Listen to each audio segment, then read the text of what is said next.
I thought I was just taking a caretaker job to escape my past. I had no idea that my own sister had orchestrated my downfall from the very beginning, using my desperation to destroy the one chance I had left at happiness. The champagne flute slipped from my fingers before I could even process what David Stein was saying. Crystals shattered against the marble floor of the Rosewood Country Club's private dining room, sending fragments across my designer heels. "What did you just say?" I whispered. Before we jump back in, tell us where you're tuning in from, and if this story touches you, make sure you're subscribed, because tomorrow I've saved something extra special for you. David sat perfectly still in his navy suit, hands folded on the white tablecloth, looking at me with the detached expression he might use to fire an employee. "I said the engagement is off, Simone." His voice was rehearsed. "I'm sorry you had to hear it this way. Sorry I had to hear it." As if the problem was my listening, not his speaking. We were supposed to be celebrating our 6-month engagement anniversary. The same table where he'd proposed in January, getting down on one knee in front of half the city's elite. The same dining room where my mother had thrown my engagement party 3 months ago. Is this about the wedding costs? I grasped for explanations. We can scale back. It's not about money, it's about compatibility. We want different things. Different things? Yesterday you were planning our honeymoon in Tuscany. Something flickered across his face, guilt, maybe irritation. Yesterday I hadn't had the conversation with Miranda. My blood turned to ice. Miranda close. She helped me realize what I actually want in a partner. David reached into his jacket and placed a small velvet box on the table. Not to give me something, but to take something back. The ring. It's a family heirloom. I stared at my left hand, at the 3-carat diamond I'd been showing off for 6 months. The ring that had made this whole thing feel real. Miranda helped you realize that, I said, slowly. She's more aligned with my long-term vision. She understands the social obligations that come with my position. She grew up in this world, unlike me. He didn't say it, but the implication hung heavy. Miranda Close, daughter of Judge Harrison Close, granddaughter of Charleston aristocracy. Someone who moved in the same circles, understood the unspoken rules of old Southern money. "How long?" I asked. "How long? What? How long have you been seeing her?" David's jaw tightened. "It's not like that. This isn't about another woman. This is about recognizing fundamental incompatibility. But it was about another woman." I could see it in how he avoided my eyes, in his nervous finger tapping, a habit I'd learned to recognize over 18 months of dating. "The wedding is in 8 weeks, I said, voice shaking. "Invitations went out last month. I'll handle the cancellations. You won't be financially responsible." The casual dismissal of 8 weeks of planning, months of preparation, years of building toward this moment, like erasing a chalkboard. I slipped off the ring with trembling hands and placed it beside his untouched wine. The diamond caught the chandelier light, sending rainbows across white linen. "Thank you for your honesty," I said, standing on unsteady legs.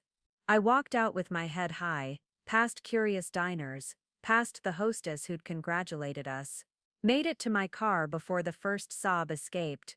Only in the parking lot, watching other couples walk hand in hand toward the entrance, did I let myself fall apart.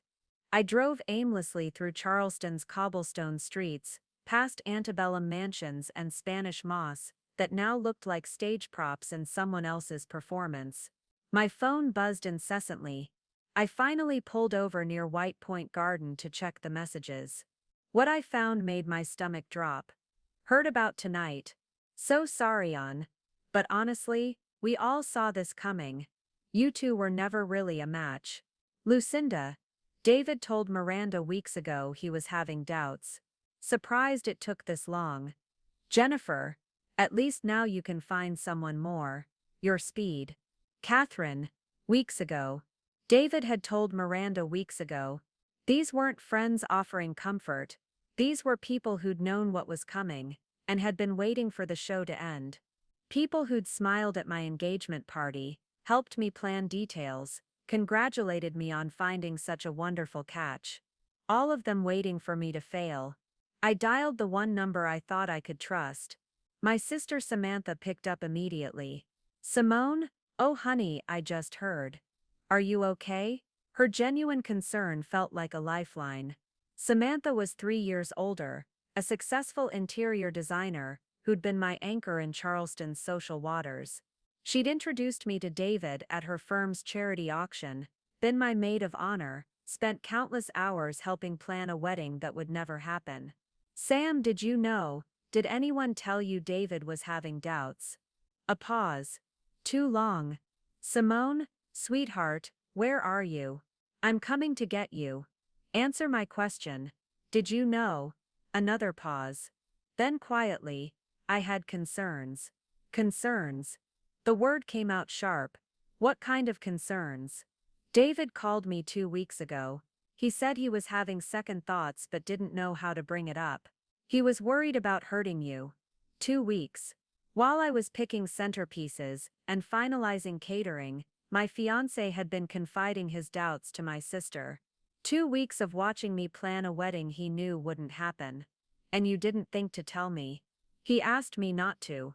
Said he needed time to figure things out, that telling you would create unnecessary drama if he worked through his concerns. Unnecessary drama. As if my right to know was just drama. What else, Sam? A longer pause. Miranda's been helping him work through his feelings. She's been a good friend during this difficult time.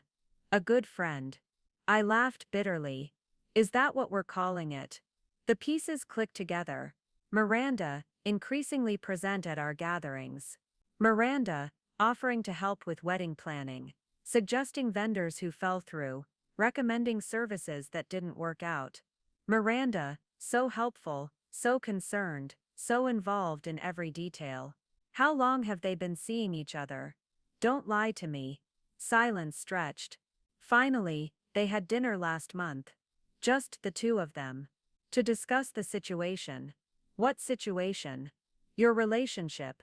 Miranda thought maybe she could help him see that you two could work through his concerns. But Miranda hadn't helped David work through concerns about me. She'd helped him realize he'd rather be with her. Where are you right now? I asked. At home. Please come over. No. I think we've talked enough. I hung up and stared at Charleston Harbor as evening light faded. Everything I'd believed about my relationships, my future, all built on lies. David hadn't suddenly realized we were incompatible. He'd been planning this for weeks with Miranda's help, and my sister's knowledge. My phone buzzed. Heard the news. Come home. We'll figure this out together. Mom, figure this out. As if this was a problem to be solved, rather than a life that had been systematically dismantled. The elevator to my apartment felt endless. By the 7th floor, my hands had stopped shaking, but something colder had settled in my chest, a numbness worse than the initial shock. I fumbled with keys, dropping them twice. The apartment looked identical to 3 hours ago, but everything felt different. Wedding magazines on the coffee table, the dress bag hanging on the bedroom door. Save the date magnets, covering my refrigerator, small monuments to a future that no longer existed. I kicked off the designer heels and left them where they fell. That's when I noticed the envelope on my hall table, cream-colored paper with my name in elegant script. I didn't remember it being there, but I'd been running late to meet David. Inside was letterhead from Meridian Marketing Group, my company. The words made no sense at first.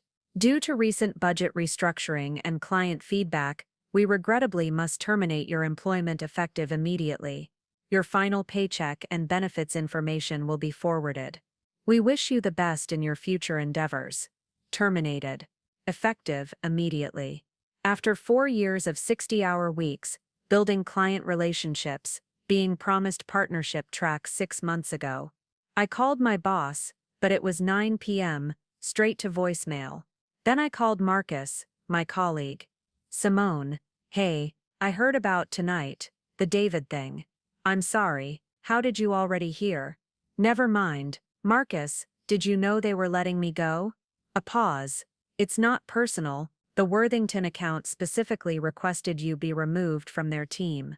The Worthington account, our biggest client, 30% of agency revenue. Preparing and narrating this story took us a lot of time, so if you are enjoying it, subscribe to our channel. It means a lot to us. Now back to the story.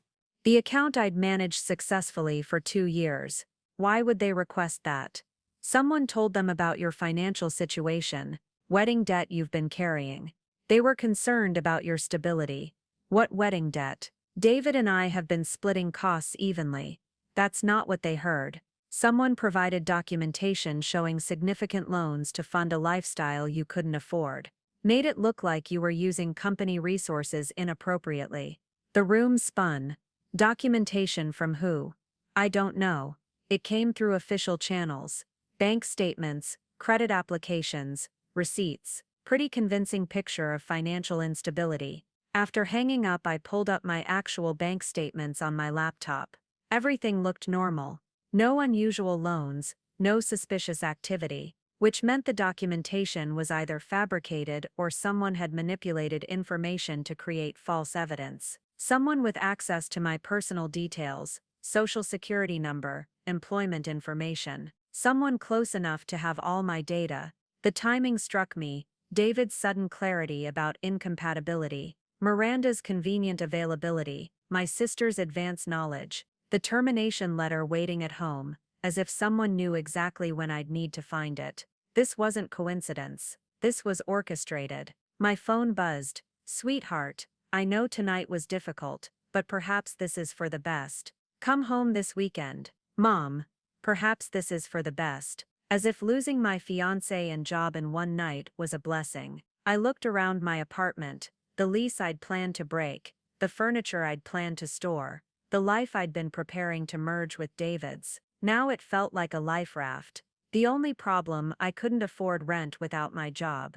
And something told me that was exactly what someone had been counting on. I poured wine and settled in for a sleepless night. Tomorrow I would start looking for answers. Tonight I would mourn, not just for David or the wedding, but for the naive woman who'd believed the people who loved her actually wanted her to succeed. That woman was gone forever. Maybe that wasn't entirely bad. Monday morning came too fast and not fast enough. I'd spent the weekend in a haze of phone calls to vendors, each conversation more humiliating than the last. The caterer wanted to keep half the deposit. The florist claimed the flowers had already been ordered and couldn't be returned. The venue coordinator spoke to me in the tone reserved for people who'd lost their minds. But it was the call to my landlord that broke me. Miss Willis, he said, his voice professionally sympathetic. I understand you're going through a difficult time, but I received some concerning information about your employment status. I gripped the phone tighter. What kind of information? Your employer contacted us directly. Apparently, there were some irregularities with your employment that made them question your ability to maintain rent payments. My employer contacted you. The room started to spin again. That's not, they can't do that. That's a violation of privacy. Actually, it's standard practice when there are concerns about a tenant's financial stability. They provided documentation suggesting you might be facing significant financial hardship. More documentation. More lies packaged as official truth. Mr. Rodriguez, I've been a good tenant for 3 years. I've never been late with rent, never caused problems. I know, and that's the only reason I'm giving you 30 days instead of the standard 15. But I've already promised the apartment to someone else starting next month. I'm sorry, Simone. After he hung up, I sat on my kitchen floor and let myself fall apart completely. 30 days to find a new apartment with no job, no references, and a credit report that had apparently been poisoned by whoever was orchestrating this nightmare. I called my bank to check my savings account, praying I had enough to cover a security deposit somewhere. The automated system told me my balance was $847. Last month it had been nearly $8,000. My hands shaking, I drove to the bank branch and demanded to speak with a manager. The woman who met with me was young, probably new, and clearly uncomfortable. Miss Willis, I see several large withdrawals over the past 2 weeks, she said, scrolling through her computer screen. All authorized with your PIN and signature. I didn't make those withdrawals. She turned the screen toward me. There were my bank statements, showing withdrawal after withdrawal. 500 here, 1,000 there. All from ATMs around Charleston, all during times when I could prove I was somewhere else. This is identity theft, I said. Someone has been using my information. The signatures match our records, she replied carefully, and the PIN was used correctly each time. I stared at the screen, at the careful forgeries of my signature, at the ATM locations that painted a picture of someone living recklessly, desperately, someone who was draining their savings to fund a lifestyle they couldn't afford. I need copies of all of this, I said. I'm filing a police report. But when I got to the police station, the detective assigned to my case looked at me like I was wasting his time. Miss Willis, I understand you're upset about your recent termination and personal issues, but bank fraud is serious. Are you sure you didn't make these withdrawals and simply forgot? I'm sure. Because often when people are under stress, weddings, job changes, they don't remember every transaction clearly. He didn't believe me. I could see it in his eyes, the same look I'd been getting from everyone lately. Poor Simone, having a breakdown, imagining conspiracies where there were only personal failures. Someone is systematically destroying my life, I said. My job, my relationship, my housing, my finances. This isn't stress or forgetfulness. This is deliberate. Do you have any idea who might want to do that?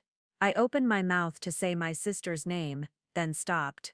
What evidence did I have that she'd known about David's doubts, that she'd introduced us in the first place, that she'd been suspiciously absent when I needed her most this weekend? I'm working on that, I said, instead.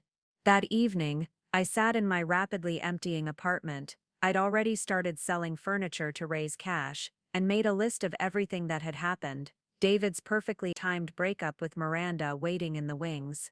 My job termination based on fabricated financial instability. My eviction notice arriving within days of my firing. My savings account drained through expert forgery. My sister's advanced knowledge of David's doubts. The timing of everything happening just weeks before the wedding.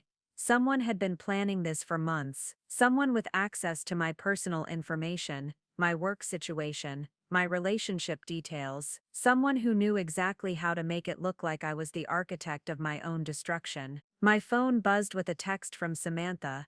Mom's worried about you. You should come home for a few days. Clear your head. Home, back to Savannah, to my childhood bedroom, to admitting that I'd failed at the independent life I'd built in Charleston. I looked around my apartment one more time. In 30 days, I'd be homeless, jobless, and broke. I had no references for a new job, no savings for a security deposit, and no idea who was destroying my life or why. But I had one thing they hadn't taken yet, my anger. And anger, I was learning, could be a powerful fuel for survival. I texted Samantha back, I'll figure it out myself. But even as I sent the message, I knew I was lying. I had no idea how to figure anything out. I just knew I wasn't going to give up. 3 days later, pride officially lost the battle against desperation. I found myself standing outside a small ranch house in Somerville, 30 miles from Charleston, holding a suitcase and what remained of my dignity.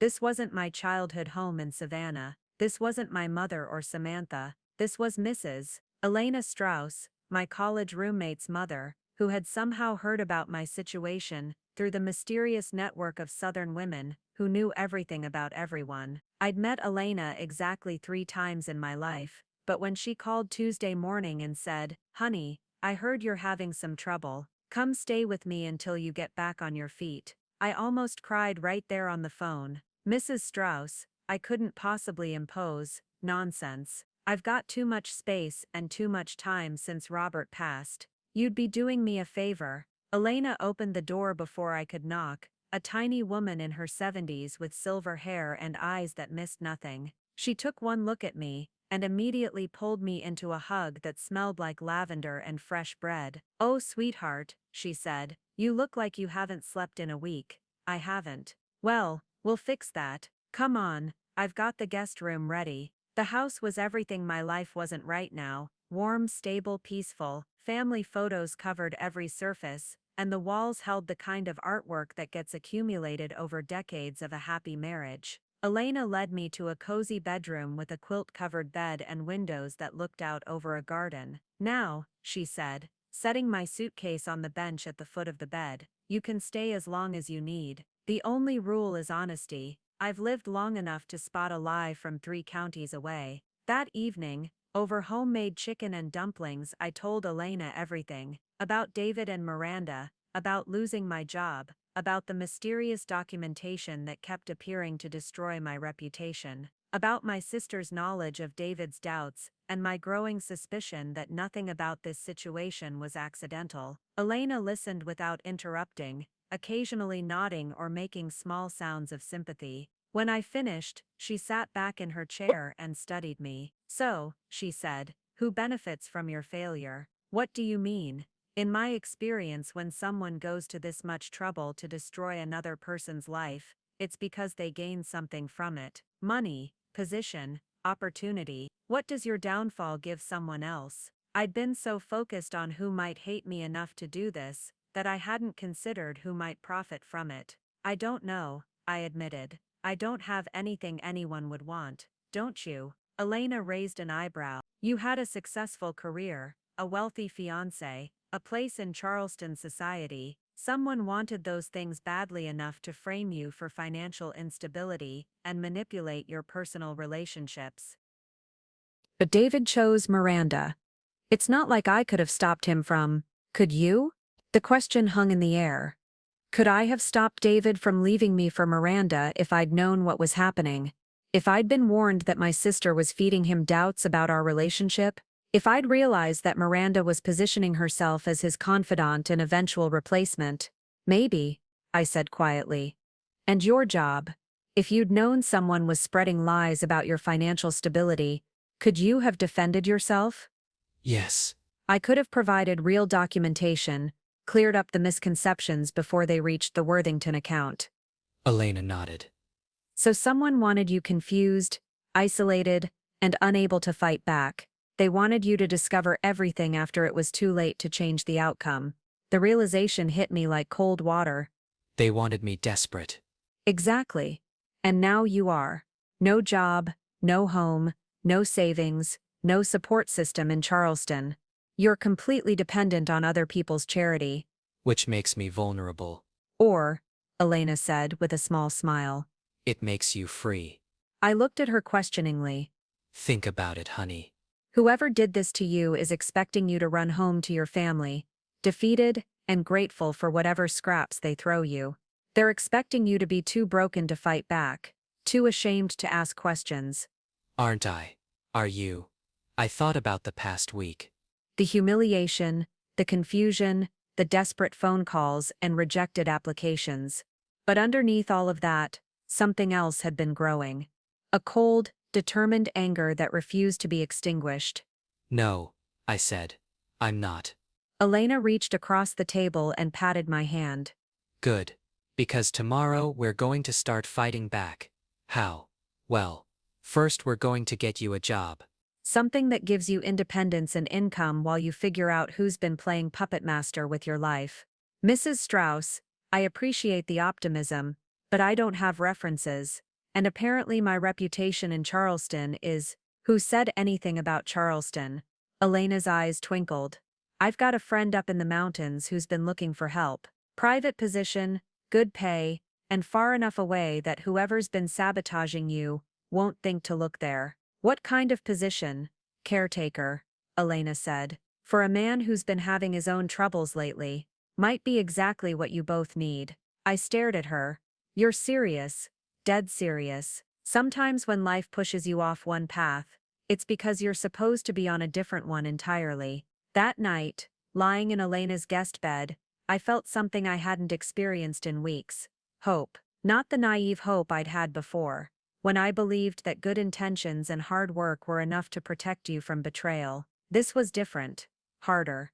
The kind of hope that came from knowing you'd survived the worst someone could do to you, and discovered you were stronger than you'd thought. Tomorrow I would start over. Not as the broken woman my enemies expected me to become, but as someone they'd underestimated, someone who was finally ready to fight back. I spent the next 3 days in Elena's guest room, staring at the ceiling and trying to convince myself that taking a caretaker job wasn't admitting defeat. I had a master's degree in marketing, 4 years of experience building campaigns for Fortune 500 companies, and a track record of success that should have made me untouchable. Now I was considering wiping down someone else's kitchen counters and organizing their medications. The irony wasn't lost on me. 2 weeks ago, I'd been planning a honeymoon in Tuscany. Now I was Googling caretaker duties and wondering if I was qualified to manage someone else's daily routine when I couldn't even manage my own life. Elena tried to give me space,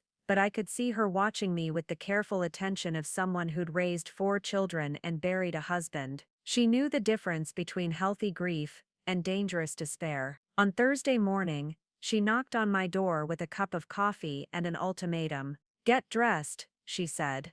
"We're going for a drive, Mrs. Strauss. I appreciate everything you've done, but I'm not really up for." "I didn't ask if you were up for it. I said get dressed." 30 minutes later, we were driving through the South Carolina mountains, winding along roads that seemed to climb straight into the clouds. Elena had refused to tell me where we were going, but she kept glancing at me like she was waiting for something. "You know," she said finally, "when Robert got laid off from the textile mill, he spent 2 months sitting in his chair, convinced his life was over. 53 years old, no college degree, watching younger men with fancy educations take the jobs he'd been doing since he was 18. I stared out the window at the pine trees rushing past. What happened? He started fixing motorcycles in our garage. Turns out, 30 years of working with machinery had taught him things those college boys with their engineering degrees didn't know. Within a year, he had more business than he could handle.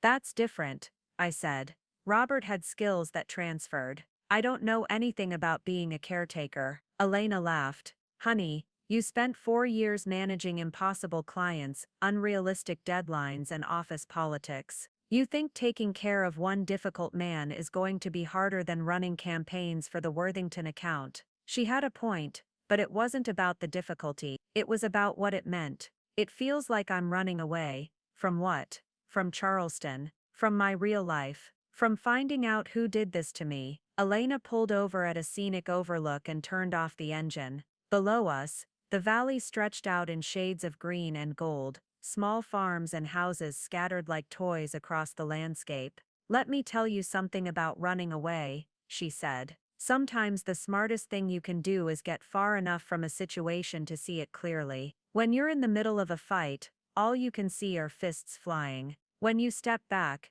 you can see who's throwing the punches and why. But if I take this job, if I disappear into the mountains, whoever destroyed my life wins. They get exactly what they wanted, me gone."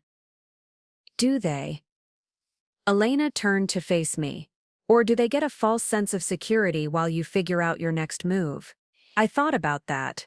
About Samantha, who'd been calling twice a day since I'd refused to come home. About David, who probably assumed I was somewhere licking my wounds. About Miranda, who was likely settling into the life that had been mine. What if I never figure it out? I asked. What if I just disappear into this new life and never get answers? Elena reached over and took my hand. Then you'll have built a new life, but somehow, I don't think that's going to be a problem for you. Why not? Because in the 3 days you've been staying with me, you've reorganized my kitchen, fixed my broken porch light, and created a filing system for my medical bills. You're not someone who just disappears, Simone. You're someone who improves whatever situation you're in. We sat in silence for a while, watching hawks circle over the valley. Elena was right. I had been organizing, fixing, improving. It was what I did when I was stressed, when I felt out of control. I imposed order on chaos, found solutions to problems. Maybe that's exactly what this mysterious caretaker job needed. Tell me about him, I said finally. Hudson Willis, 34 years old, successful architect, until a car accident left him with chronic pain and mobility issues. He's been through 12 caretakers in 18 months. 12? I raised an eyebrow. What's wrong with him? Elena smiled. According to my friend Margaret, who manages his household, he's brilliant, stubborn, and completely intolerant of people who treat him like an invalid. Most of the caretakers have been older women who wanted to mother him, or young girls who saw dollar signs and thought the job would be easy. And you think I'd be different?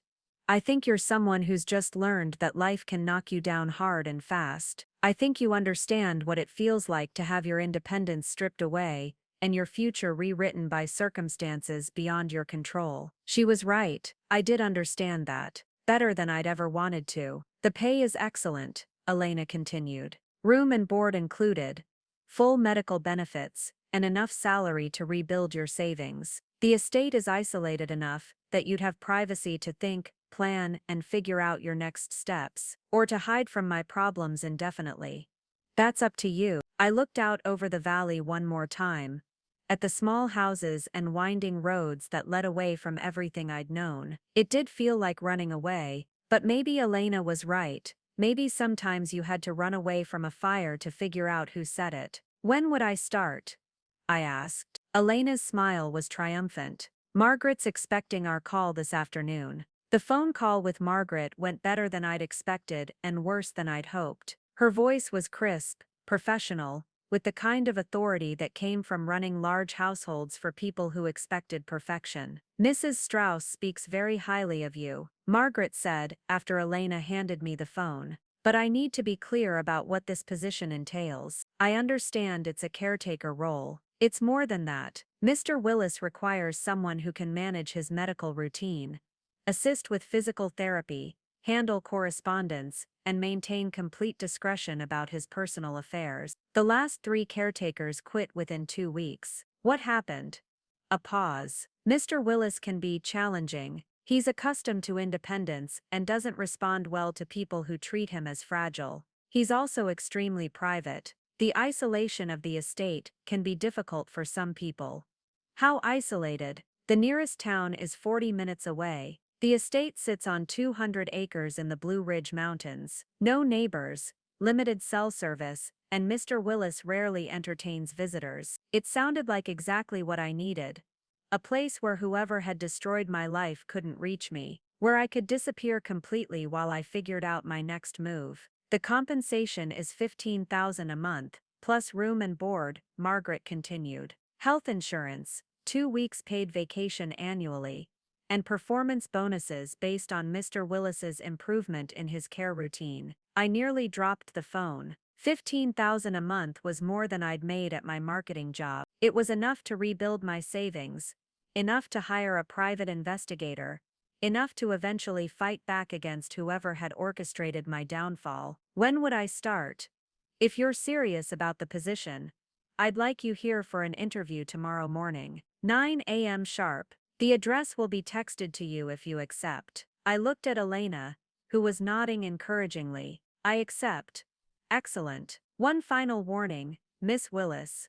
Mr. Hudson has very little patience for people who waste his time. Come prepared to demonstrate why you're different from the previous candidates. After she hung up, Elena and I spent the evening researching everything we could find about Hudson Willis. What we discovered was intriguing and troubling in equal measure. Hudson had been a rising star in sustainable architecture, designing innovative homes that blended seamlessly with natural environments. His firm, Willis Environmental Design, had won multiple awards and attracted high-profile clients who wanted luxury homes with minimal environmental impact. Then, 18 months ago, his life changed in an instant. A drunk driver ran a red light while Hudson was driving home from a client meeting in Atlanta. The other driver died on impact. Hudson survived, but with chronic pain from spinal injuries and mobility issues that ended his hands-on architectural work. The photos from before the accident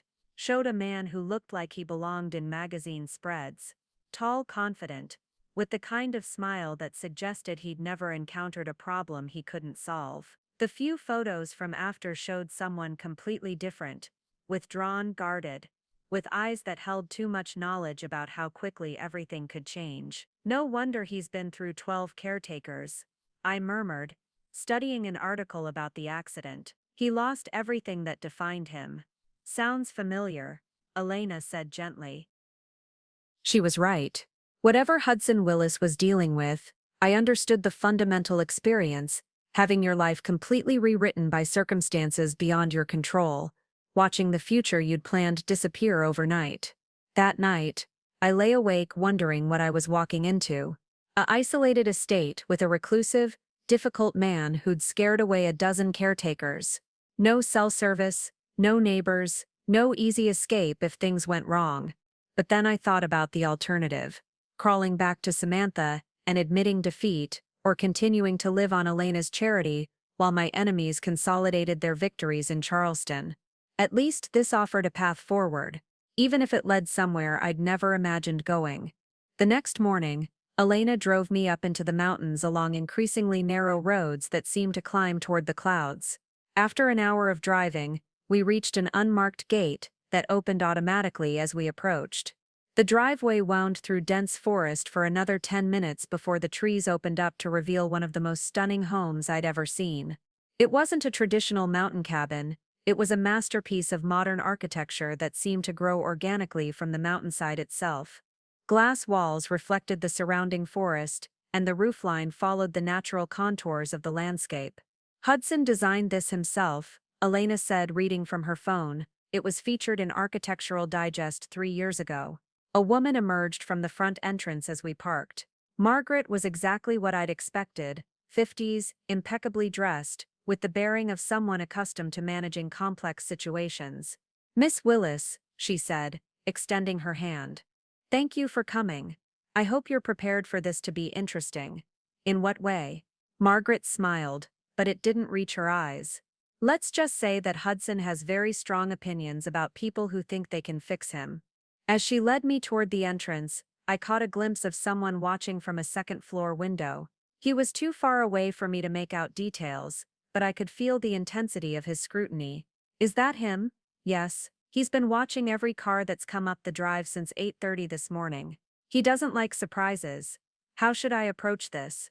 Margaret paused at the front door and turned to face me.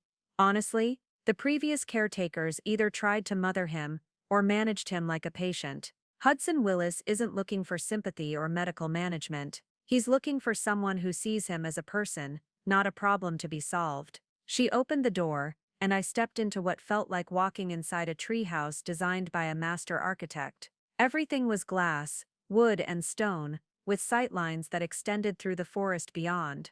"Mr. Willis," Margaret called up the stairs.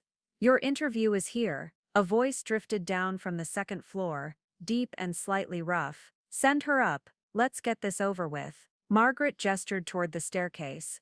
"Good luck. He's in the study, second door on the right." As I climbed the stairs, I could hear my own heartbeat. This interview would determine whether I disappeared into the mountains for the foreseeable future, or returned to Elena's guest room to figure out another plan. But more than that, something about this place, about the man waiting upstairs, felt like the beginning of something I couldn't yet understand, something that might change everything. I knocked twice on the study door, and waited for permission to enter. When it came, a curt "come in." I pushed open the door, and stepped into a room that took my breath away. The study was a perfect blend of functionality and beauty, with floor-to-ceiling windows offering a panoramic view of the Blue Ridge Mountains. Architectural drawings covered one wall, and a massive desk dominated the center of the room. Behind it sat Hudson Willis. The photos I'd seen online hadn't prepared me for meeting him in person. He was younger than I'd expected, maybe mid-30s, with dark hair that looked like he'd been running his hands through it. His face was lean, sharp-featured, and his eyes were the kind of blue that reminded me of winter skies, beautiful and cold. But it was his posture that told the real story. He sat carefully, precisely, like someone who'd learned to manage pain through controlled movement. There was a walking cane propped against his desk, and I could see the tension in his shoulders despite his attempt to appear relaxed. "Miss Willis," he said without getting up, "Margaret tells me you're different from the previous candidates. I suppose that depends on what made them similar." He raised an eyebrow. "Most of them spent the first 5 minutes telling me how sorry they were about my accident, how they were here to help me heal, how I shouldn't give up hope. Should I not say those things? Not if you want the job." I studied his face, trying to read what he actually wanted to hear. "Then I won't. I'm not here because I feel sorry for you. I'm here because I need work, and you need help. Whether we're a good fit depends on whether we can both get what we need without driving each other crazy. For the first time since I'd entered the room, Hudson's expression shifted. Not quite a smile, but something less guarded. Sit down, he said, gesturing to the chair across from his desk. Tell me about your qualifications for this position. I don't have any traditional qualifications, I admitted. I've never been a caretaker or worked in healthcare. My background is in marketing.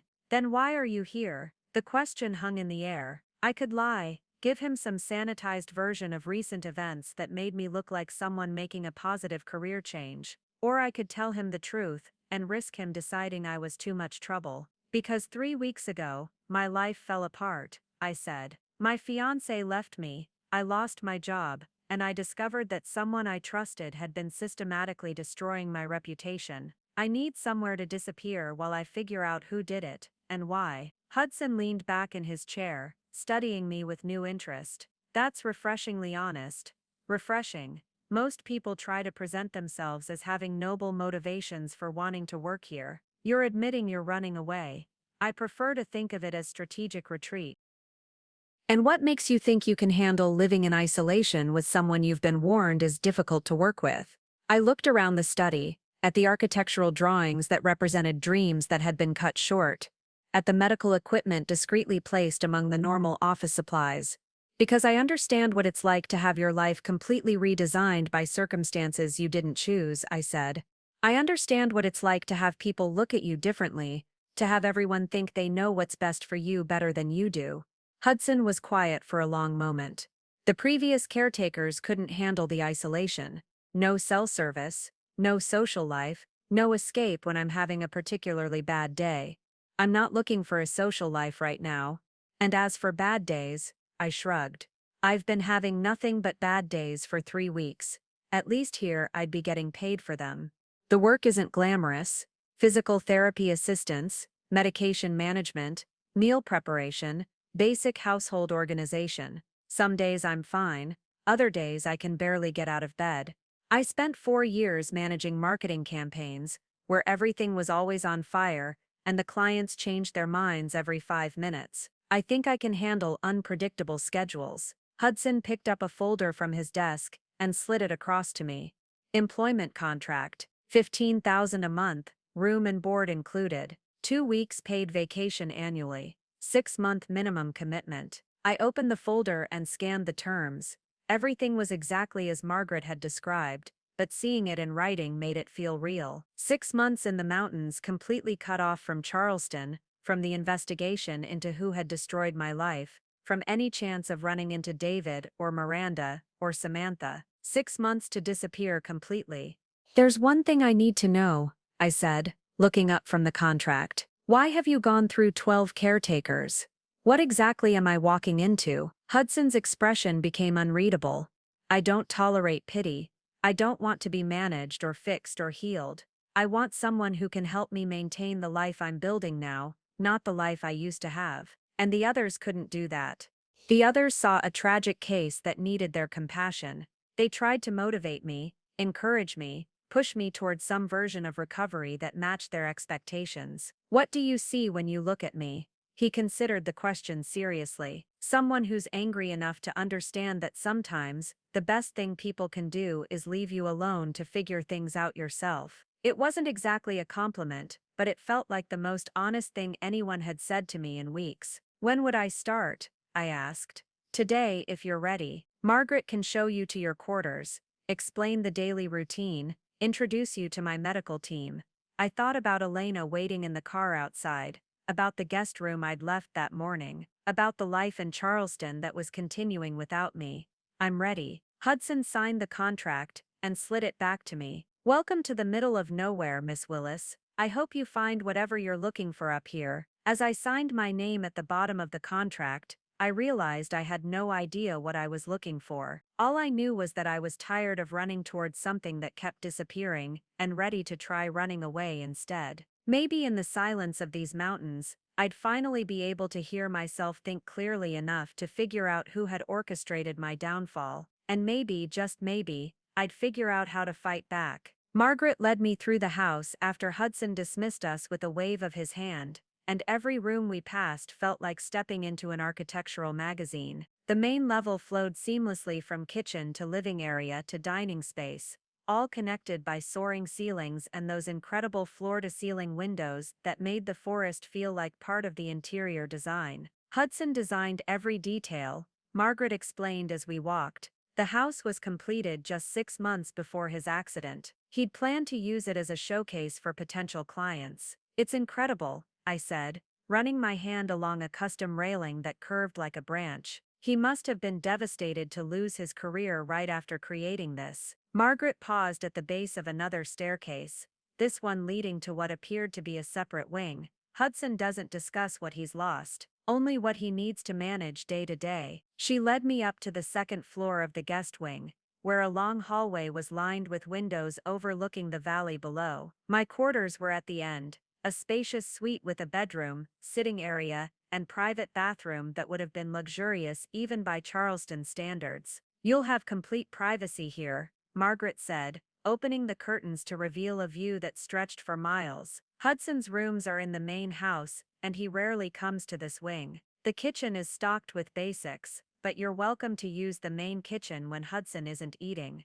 What's his routine like? Margaret pulled out a tablet and scrolled through what looked like a detailed schedule. He wakes early, usually around 6. Physical therapy at 7, with a therapist who comes 3 times a week. Breakfast at 8:30. He spends most mornings working on architectural consulting projects. He can still design, just can't do site visits anymore. What about afternoons? That's where you come in. Hudson has good days and bad days. Good days he's independent and basically doesn't need assistance. Bad days, the pain is severe enough that he needs help with basic tasks. Your job is to anticipate which kind of day it's going to be and adjust accordingly. Margaret showed me a cabinet filled with medical supplies, pain management equipment, and detailed charts tracking Hudson's medication schedule. The level of organization was impressive and slightly overwhelming. The previous caretakers had trouble reading his moods, she continued. They either hovered when he wanted space or disappeared when he actually needed help. How am I supposed to know the difference?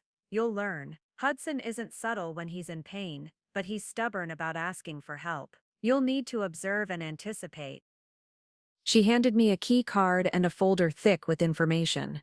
Emergency contacts, medical information, house systems, security codes. The landline works even when cell service doesn't.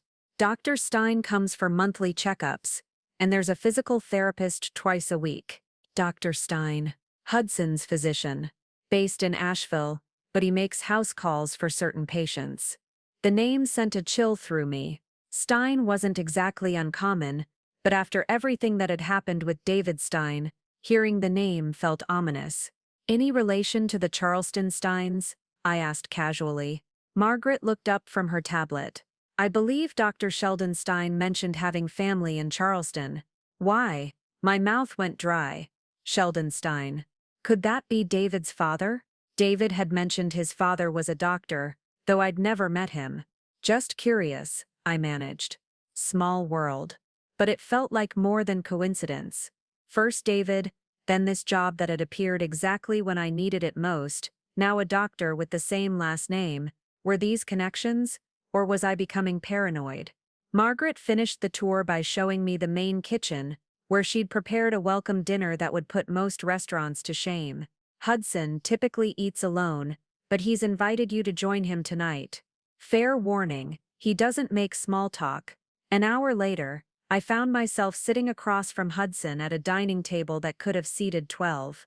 The silence between us wasn't uncomfortable exactly, but it was loaded with mutual assessment. Margaret says you're settling in well, he said, cutting his steak with precise movements. The room is beautiful. This whole place is incredible.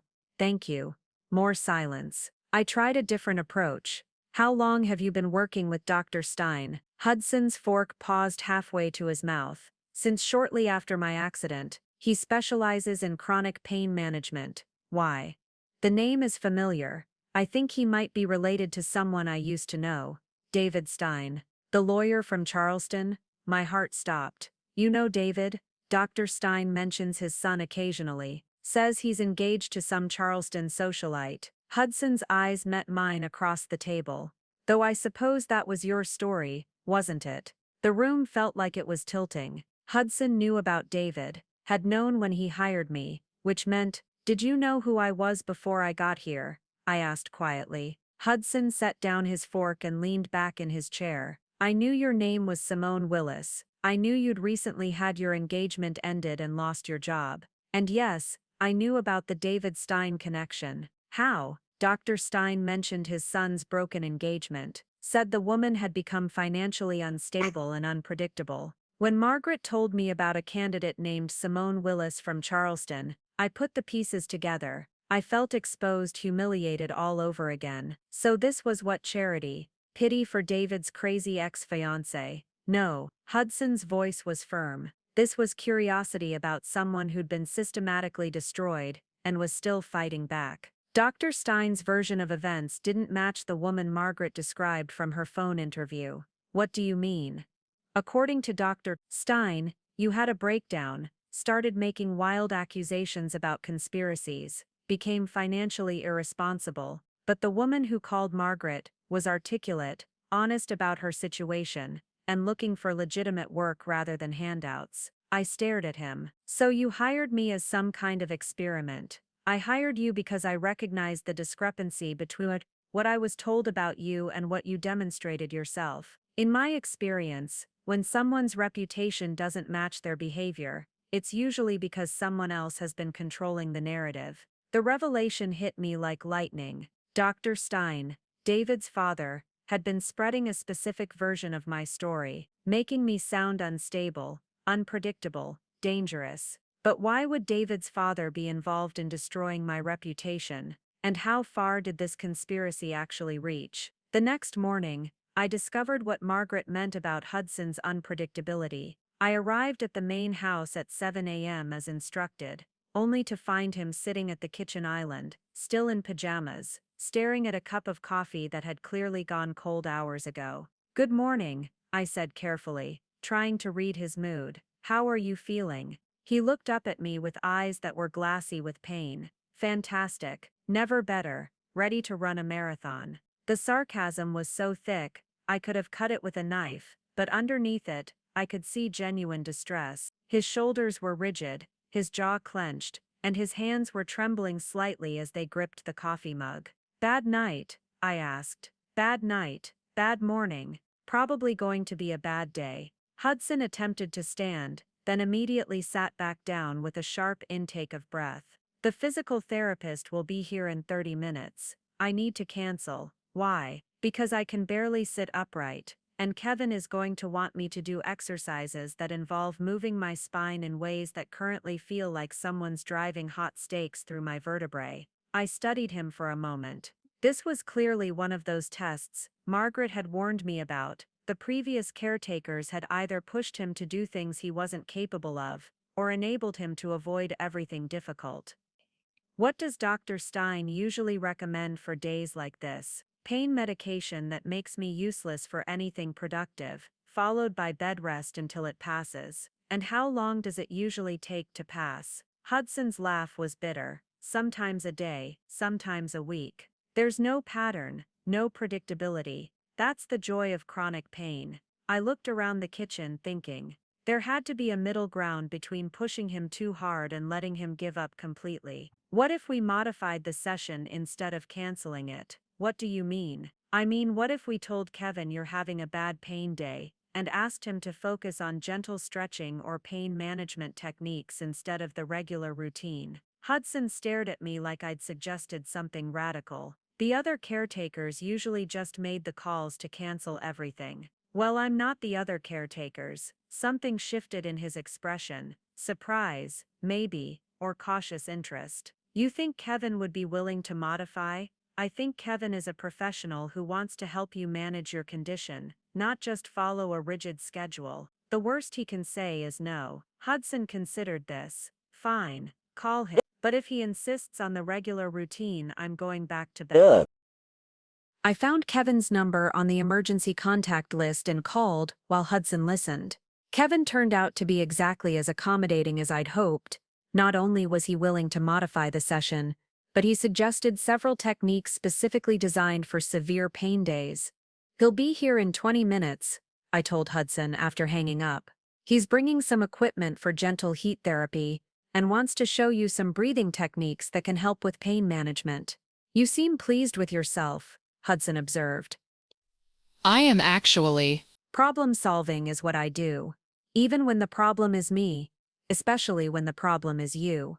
When Kevin arrived, an energetic man in his 40s with the kind of enthusiasm that usually annoyed people in pain, I watched him work with Hudson for the first time. The difference between his approach today and what I imagined his regular sessions were like was striking. Instead of pushing Hudson through difficult exercises, he focused on helping him find positions that provided relief. "How long have you been working with Hudson?" I asked Kevin during a break. "About 8 months. He's had some real improvements, but days like today are always challenging. The previous caretakers usually wanted me to push through the pain, but that's not always the best approach." "What do you mean?" "They seem to think that if Hudson just tried harder, worked through the discomfort, he'd get better faster. But chronic pain doesn't work that way. Some days you have to work with what your body can give you." After Kevin left, Hudson remained on the living room floor, where they'd been doing gentle stretches. I found him there an hour later,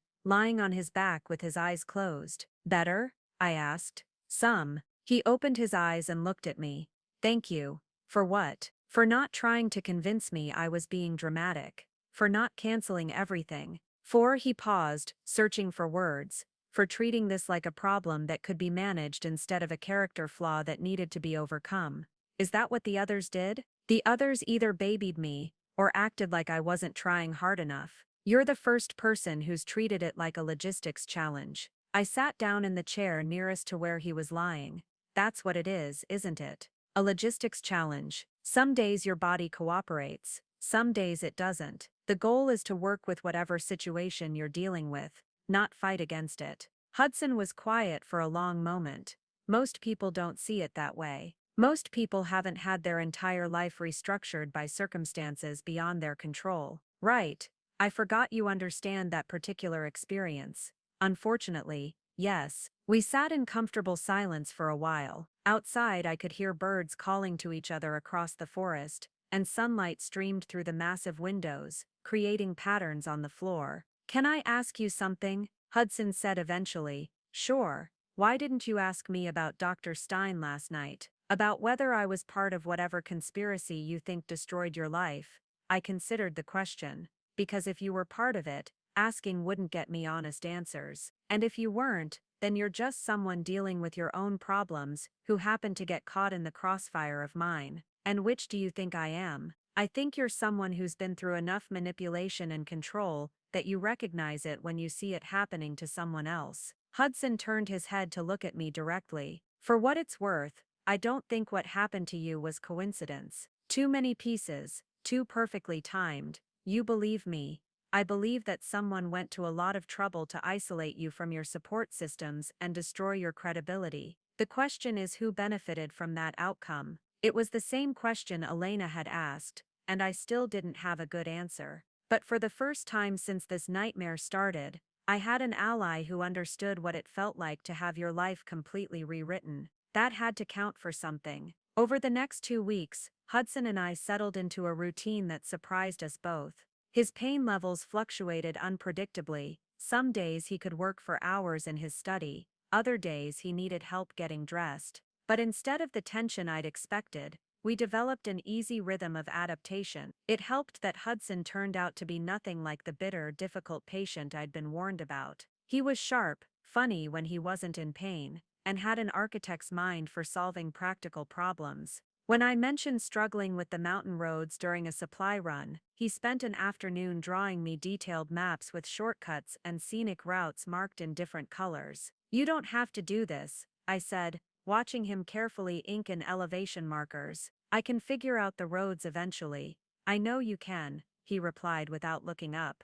"But why struggle when someone can make it easier?" It was such a simple philosophy, but it struck me how rare it was to encounter someone who offered help without making you feel diminished for needing it. On my third Thursday, I found Hudson in his study staring at his computer screen with an expression of pure frustration. Architectural drawings covered his desk, designs for what looked like a stunning mountain retreat. Problem? I asked, setting down his afternoon medication. Client wants modifications to a design that's already structurally perfect. They want to add a third story that will completely compromise the foundation and destroy the environmental integration I've spent months perfecting. Can you talk them out of it? Hudson laughed bitterly. That would require them respecting my professional opinion, which they might have done before my accident. Now they see me as the crippled architect who works from home and question every recommendation I make. I studied the drawings over his shoulder. Even to my untrained eye,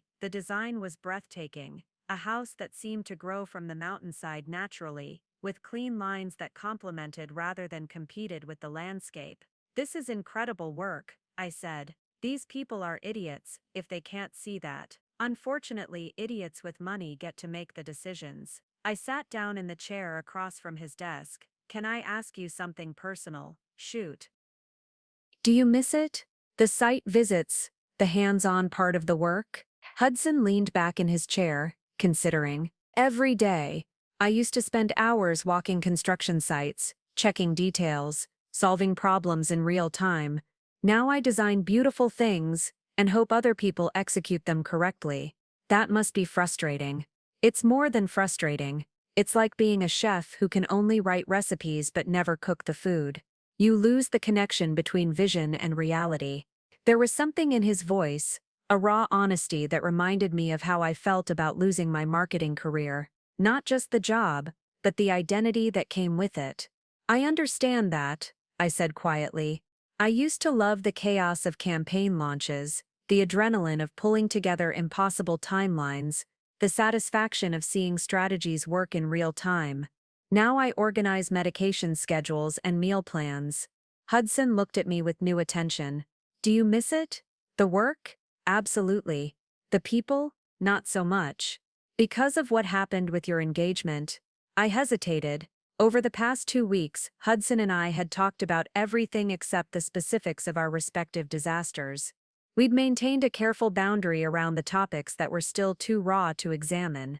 Because I realized that most of my professional relationships were built on what I could do for other people, not who I was as a person. When I couldn't do those things anymore, when I became the problem instead of the solution, everyone disappeared. Everyone. My colleagues didn't return calls. My clients acted like I'd never existed. Even my friends stopped inviting me to things because my drama was too complicated to deal with. Hudson nodded slowly. After my accident, I had visitors for about 2 months. Friends from the firm, former clients, people who'd worked with me on projects. They came with flowers and optimistic speeches about how I'd be back to normal soon. What happened? When it became clear that I wasn't bouncing back, that this was permanent, the visits stopped. People don't know how to handle someone whose problem doesn't have a clean resolution. So we became inconvenient. Exactly. Your situation is messier because someone actively destroyed your reputation, but the result is the same. The people you thought cared about you disappeared when you needed them most. I felt something shift in my chest, a recognition of shared experience that went deeper than just understanding Hudson's pain levels or medication schedule. Can I tell you something? I said. I've been thinking about Dr. Stein. Hudson's expression became more alert. What about him? He's not just spreading false information about me randomly, he's telling specific people specific things to create a particular narrative. That level of coordination suggests purpose. You think he's working with someone? I think David's father has been involved in this from the beginning. The question is whether David knows about it. Hudson was quiet for a moment. Would it matter if he did? What do you mean? I mean, would knowing that David was complicit change how you feel about him? Or would it just confirm what you already suspect? I thought about that. It would change everything. Right now I can still believe that David genuinely fell for Miranda, that he's a weak man who was manipulated but not malicious. If his father has been orchestrating this, and David knew, then he didn't just break your heart, he destroyed your life deliberately. Exactly. Hudson reached across his desk and picked up a pencil, absently sketching lines on a piece of paper as he thought. "There's something else to consider," he said finally. "If Dr. Stein has been coordinating this campaign against you, and he's my physician, then my hiring you might not have been coincidence." The thought had occurred to me, but hearing Hudson say it out loud made it feel more real and more terrifying. "You think I was placed here deliberately?" "I think," Hudson said carefully, "that we need to figure out what game we're playing before we can decide how to win it." The discovery happened purely by accident. I'd been at the estate for 3 weeks when Hudson had his worst pain episode since I'd arrived. He'd spent 2 days barely able to get out of bed, and on the third day, he'd asked me to retrieve some files from his home office, a separate building behind the main house that I'd never entered. "The key is in the kitchen drawer," he said, his voice strained. "I need the Morrison project files from the cabinet next to my drafting table." The office was an architect's dream: 2 stories of workspace with drafting tables, computer stations, and walls covered with projects spanning his career. It should have taken me 5 minutes to find the files Hudson needed. Instead, I spent an hour discovering something that changed everything. I found the Morrison files easily enough, but as I was gathering them, I noticed a folder that had fallen behind the cabinet. When I reached to retrieve it, my fingers touched something unexpected: a hidden panel in the wall that moved when I pressed against it. Behind the panel was a small safe, and behind the safe was a space containing files that Hudson clearly never intended anyone to find. I almost didn't look. This was Hudson's private space, his personal documents, and I had no right to invade his privacy. But one of the files had my name on it, my full name, Simone Marie Willis, in Hudson's handwriting. My hands were shaking as I opened it. Inside were copies of newspaper articles about my broken engagement, printouts of social media posts from David and Miranda's relationship, and most disturbing of all, detailed notes about my employment termination, my financial situation, and my family background. But that wasn't the worst part. At the bottom of the file was a series of email exchanges between Hudson and Dr. Sheldon Stein, emails that dated back 4 months, 2 months before my engagement ended. "Sheldon, I've reviewed the background information you provided on Simone Willis. She seems like exactly what we discussed. Intelligent, isolated, and desperate enough to accept the position without asking too many questions." "Hudson, I'm glad you agree. David's timeline has moved up, so we need to have everything in place within 6 weeks. The girl cannot be allowed to remain in Charleston where she might interfere with the merger plans." "Understood. Margaret will make contact with Mrs. Strauss as soon as David initiates the breakup. We'll present the caretaker position as an opportunity rather than exile." I read the emails 3 times, each time hoping I'd misunderstood something crucial, but the meaning was clear. Hudson had known about my situation before it happened. He'd been waiting for me to be destroyed so he could offer me this job. But why? I kept reading, looking for answers, and found them in an email thread between Hudson and someone whose name made my blood freeze. "Miranda Close. Hudson, Daddy wants to make sure you understand the stakes here.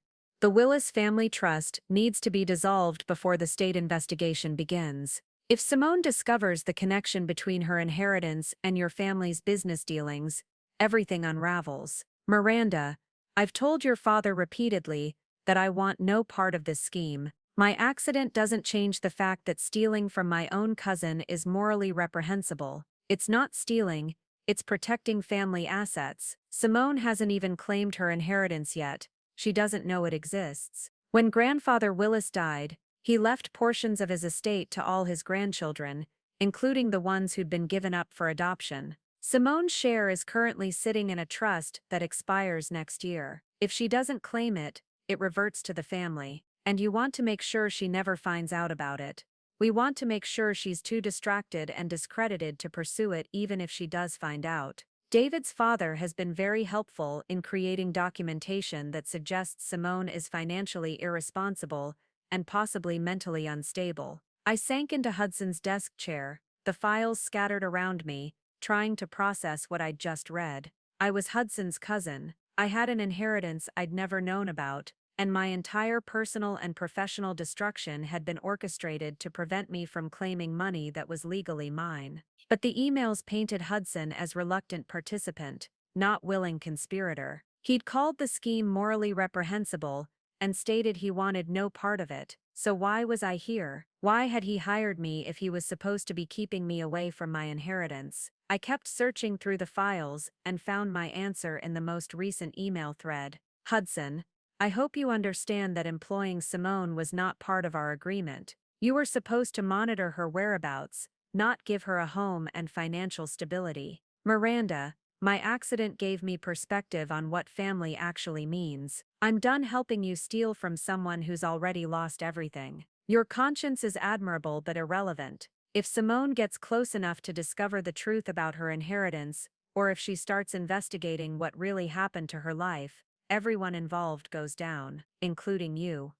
Then maybe it's time for the truth to come out. Hudson, I don't think you understand the situation you're in. Your medical care, your insurance, your ongoing treatment, all of it depends on family cooperation. Dr. Stein could very easily adjust your pain management protocol if you become uncooperative.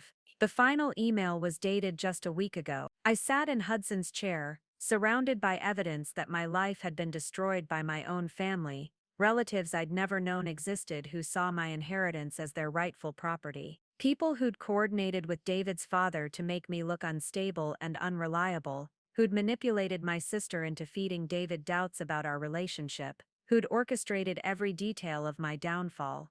But Hudson, the man I'd been caring for, the man I'd begun to trust, was trapped in the middle. He'd started as part of the conspiracy, but had tried to protect me by giving me this job. And now he was being threatened for that decision. I heard footsteps on the office stairs and quickly gathered the files, shoving them back into their hiding place. Hudson appeared at the top of the stairs, moving slowly but with determination. Did you find the Morrison files? He asked. I held up the folder I'd originally come to retrieve. Right where you said they'd be. Hudson studied my face carefully.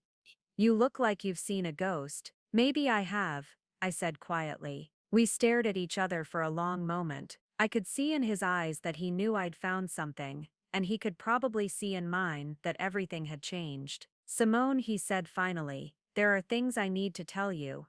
I know, I replied. There are things I need to tell you too. My family, he began, then stopped. My family is not what you'd call ethical. Neither, apparently, is mine. Back in the main house, Hudson and I sat across from each other in his living room, the Morrison files forgotten on the coffee table between us. The afternoon light streamed through the massive windows, but the atmosphere felt heavy with secrets that were finally ready to surface. How much did you find? Hudson asked quietly. Everything, I said. The emails with Dr. Stein, the correspondence with Miranda, the details about the Willis family trust. Hudson closed his eyes and leaned back in his chair. I was hoping you wouldn't discover that for a few more months, until after your inheritance expired, until it was too late for you to claim what's rightfully yours. I stared at him. So you were part of the plan to steal from me. I was. Hudson opened his eyes and met my gaze directly. At first, before my accident, when all I cared about was protecting family business interests and maintaining my lifestyle. What changed? Lying in a hospital bed for 3 months gives you time to think about what actually matters. Realizing that the people you thought cared about you only visit when you're useful makes you reconsider your priorities. Hudson reached for his cane and stood up carefully, walking to the window that overlooked the valley. The Willis Family Trust was established by our grandfather. Your grandfather too, though you were never told that. He had 3 children, your father, who was given up for adoption, my father, and Miranda's mother. Wait, I held up a hand. Miranda Close is related to us. Second cousins. Her mother was a Willis before she married Judge Close. The family has been intermarried with Charleston society for generations. The pieces were clicking together with sickening clarity. So when David started dating me, Miranda knew exactly who I was. Miranda orchestrated David dating you. She introduced you at that charity auction, remember? Made sure he'd meet the heir to a fortune she wanted to keep in the family. But if she wanted to keep the money in the family, why break us up? Hudson turned back to face me. Because she realized that marrying you to David wouldn't give them access to your inheritance, it would give you access to their information. You're smart, you ask questions, you would have discovered the trust eventually. So they decided to destroy me instead. They decided to make sure you'd be too discredited and distracted to pursue your inheritance when you eventually learned about it. If you ever surfaced with claims to Willis family money, they'd have documentation showing you were mentally unstable, financially irresponsible, prone to making false accusations. I felt sick, and Dr. Stein was coordinating the character assassination. Dr. Stein owes the Willis family significant money from his medical school loans and practice startup costs. He's been the family's personal physician for decades, and they've used that relationship to influence his professional decisions, including manipulating your pain management to keep you compliant. Hudson's jaw tightened, including that. So when you hired me, you were supposed to keep me isolated and monitored. I was supposed to keep you away from Charleston, away from any opportunity to research your family history or legal inheritance. The job was designed to make you grateful for stability, while keeping you geographically and emotionally isolated. But you changed your mind. I changed my mind when I met you. When I realized you weren't the unstable, grasping woman they'd described. When I saw how you handled my worst days without pity or judgment. Hudson sat back down, leaning forward with his elbows on his knees. Simone, there's something else you need to know. The inheritance isn't just money. What do you mean? Grandfather Willis owned significant real estate in Charleston, including properties that are now worth millions. But more importantly, he owned shares in several businesses that have environmental violations the current family has been covering up for years, including your architectural firm, including my firm. If you claim your inheritance and start asking questions about family business practices, it won't just cost them money, it could result in criminal charges. I understood now why they'd been so desperate to discredit me, why they'd gone to such elaborate lengths to destroy my life. They weren't just stealing my inheritance, I said. They were protecting themselves from prosecution. Exactly. And now that you know the truth, we're both in danger. What do you mean we're both in danger? I asked, though the cold fear spreading through my chest suggested I already knew. Hudson walked back to his chair, moving more stiffly than usual. Miranda's last email made it clear that my usefulness to the family has expired. They expected me to keep you isolated and compliant, not give you financial independence and emotional support. So they'll what? Cut off your medical care. They'll do whatever it takes to maintain control. Dr. Stein could easily claim that my pain medication needs to be reduced for my own safety. Margaret could be instructed to find reasons to terminate your employment. The estate could develop maintenance issues that require us to relocate. I thought about the isolation of our location, the limited cell service, how completely cut off we were from any outside support systems. They've been planning this for months, I said. Every detail of my destruction, every aspect of getting me here. They're not going to just let us walk away, now that we know the truth. No, they're not. Hudson reached into his desk drawer and pulled out a thick folder, which is why I've been documenting everything. What do you mean? I mean that for the past 6 months, I've been copying every email, every phone conversation, every document that comes through this estate related to family business. I've been building a case. He opened the folder and spread documents across the coffee table. Bank statements, property records, environmental reports, communication logs. It was like looking at the blueprint for a massive conspiracy. Why? I asked. Why would you risk this? Hudson was quiet for a moment. Because my accident taught me something important about the difference between being alive and being worth something. For 34 years, I thought my worth came from my ability to contribute to family wealth and maintain family status. And now I know that some things are more important than money or family loyalty. Like justice, like protecting someone who's been systematically victimized by people who are supposed to care about her. I stared at him. You're talking about going to war with your own family. I'm talking about doing what's right. Finally, Hudson pulled out another set of documents. I've been in contact with a law firm in Atlanta, one that specializes in inheritance fraud and environmental crimes. They're willing to take your case on contingency if we can provide sufficient documentation. Simone, I can't prove the environmental violations without your inheritance claims, and you can't pursue your inheritance without proof that it exists and that it's been systematically hidden from you. We need each other. I looked at the documents spread across the table, evidence of crimes spanning decades, proof of a conspiracy that had destroyed my life and threatened Hudson's future. What about Dr. Stein? What about your medical care? I've been researching pain management specialists outside the family's influence. There are options, but it means cutting ties with everything I've known, and you're willing to do that. Hudson met my eyes. The question is whether you're willing to fight for what's rightfully yours, knowing that it means taking on some of the most powerful families in Charleston. I thought about the past month, about David's calculated betrayal, about my sister's complicity, about the systematic destruction of my reputation and finances, about the inheritance I'd never known existed, money that could have changed my life if I'd known to claim it. But more than that, I thought about Hudson's willingness to risk everything to help me, about his decision to choose justice over family loyalty. What's the plan? I asked. Hudson smiled, the first genuine smile I'd seen from him since we'd met. First, we document everything we can access from here. Financial records, communication logs, property details. Then we contact the attorneys and the state environmental agency. And then we go public. Full exposure of the conspiracy, the inheritance fraud, the environmental crimes.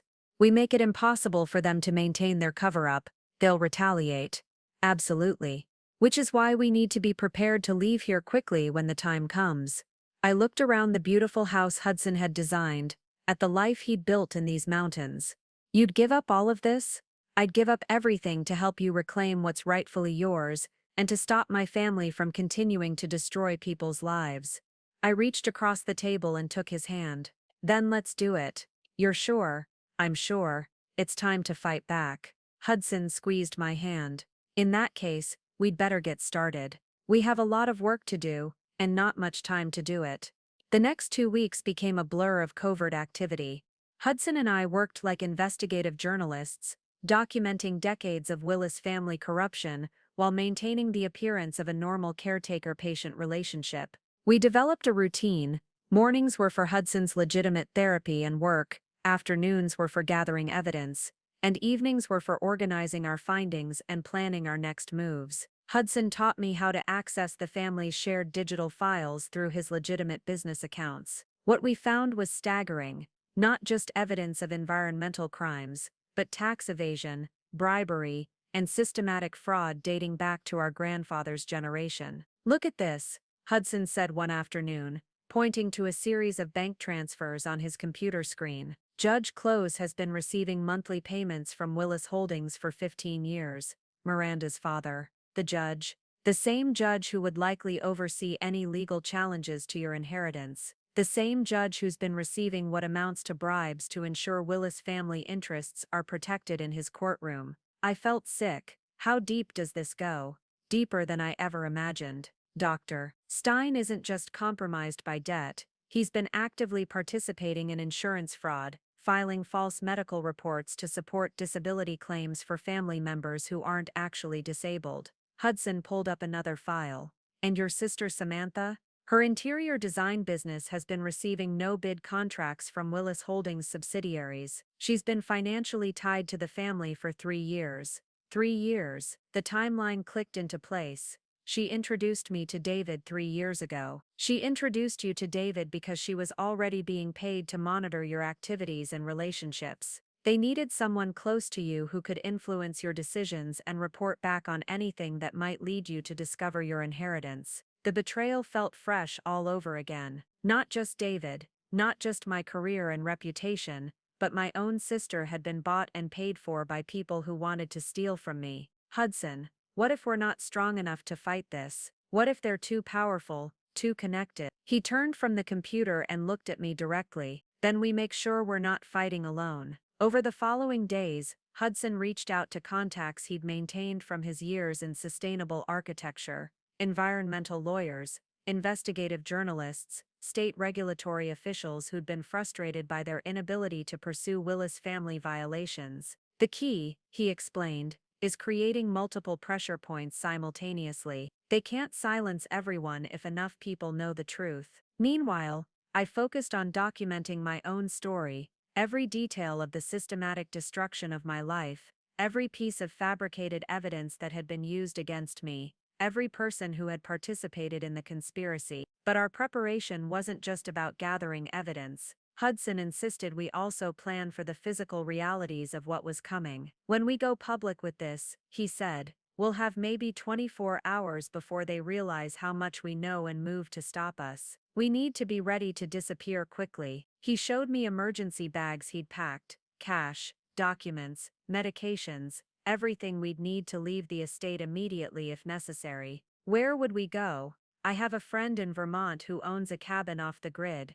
No digital footprint, no connection to either of our families. We could stay there while the legal process plays out. You've really thought of everything. Hudson's expression was serious. I've had time to learn from being helpless once. I'm not going to let it happen again. The transformation in Hudson over those 2 weeks was remarkable. The pain was still there, the physical limitations remained, but he moved with a purpose and determination I hadn't seen before. He was no longer just surviving his circumstances, he was actively working to change them. There's something else, he said on our final night of preparation. Something I need you to know before we start this war. What?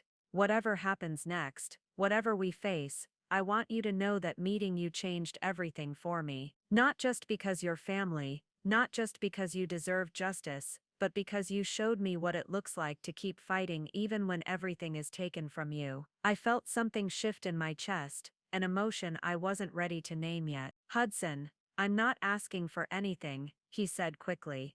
I just needed you to know that this isn't just about money or justice anymore. It's about protecting someone I care about. Tomorrow we would launch our attack on the conspiracy that had destroyed my life. Tonight, I realized I was no longer fighting alone. The confrontation came to us. At 7 a.m. on a Tuesday morning, I was preparing Hudson's breakfast when I heard the sound of multiple vehicles climbing the mountain road to the estate. Through the kitchen window, I could see a convoy of black SUVs winding their way up the drive.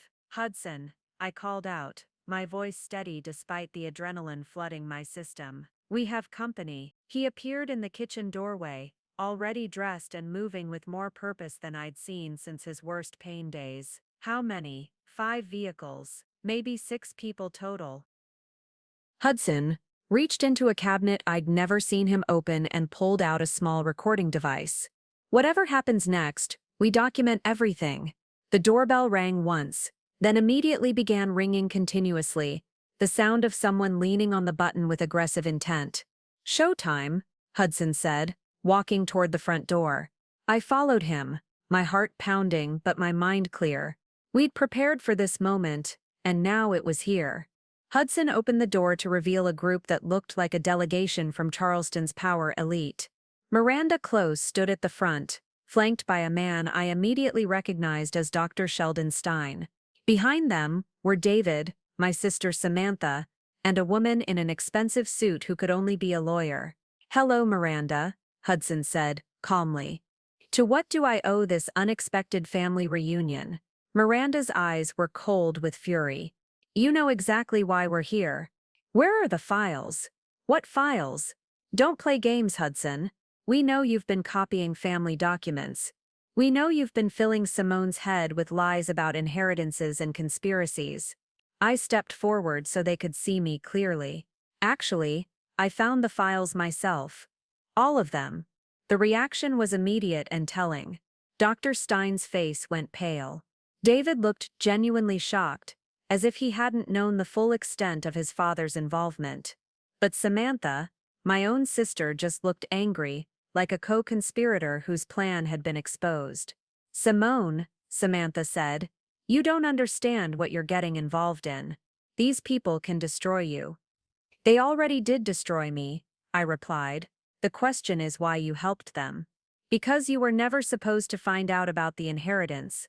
Miranda snapped. Because that money belongs to people who've been responsible with family assets for generations. You mean the money that legally belongs to me? The lawyer stepped forward.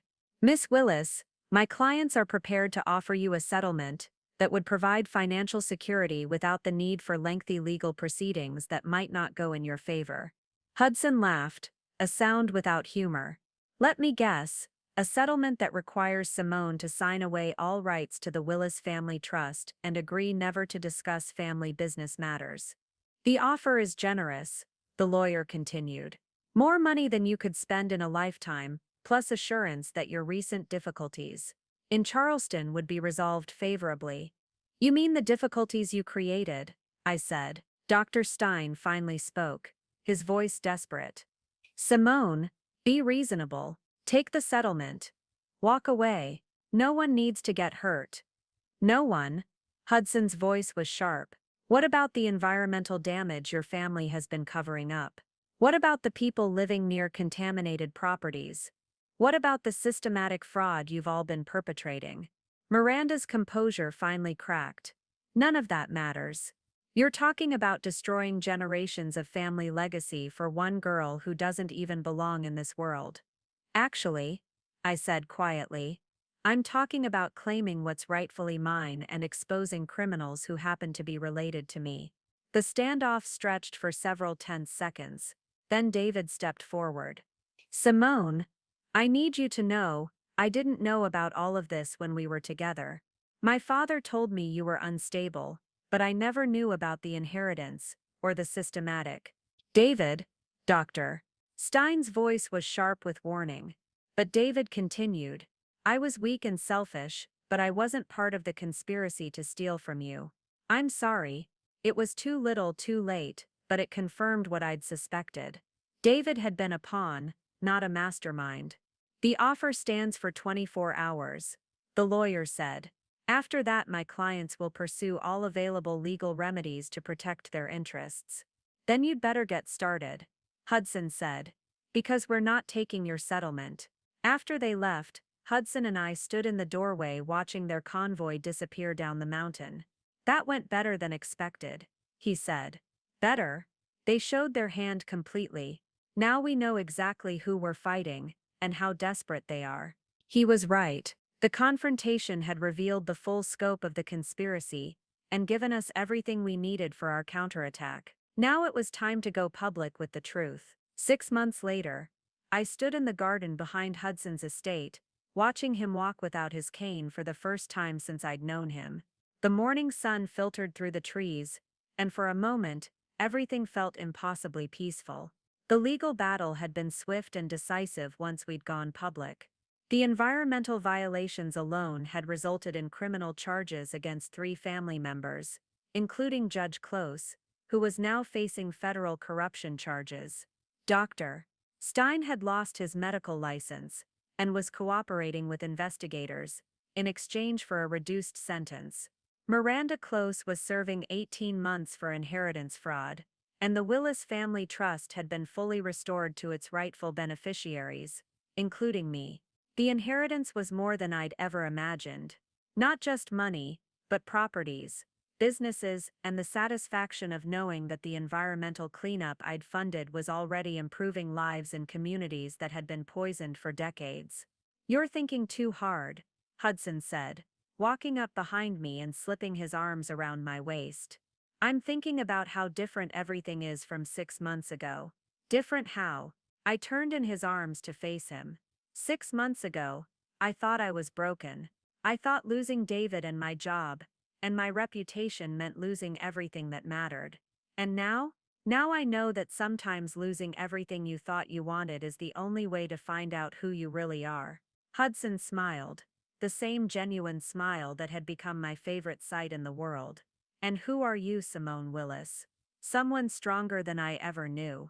Someone who doesn't need anyone's approval to know her own worth. Someone who's learned the difference between being rescued and being supported. I like that person. Good, because she's not going anywhere. The past 6 months hadn't been easy. The media attention, the legal proceedings, the process of rebuilding my life from the ground up, all of it had been overwhelming at times.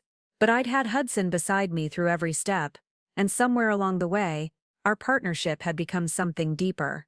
Simone, he said, reaching into his pocket. There's something I want to ask you. My heart stopped. Hudson, before you panic, he said with a laugh, This isn't what you think it is. He pulled out a small wrapped box. It's a key. A key to the house I'm designing for us. Not here, not on family property, but somewhere that's completely ours. I unwrapped the box to find a single silver key attached to a small blueprint charm. I know we said we'd take things slowly, Hudson continued.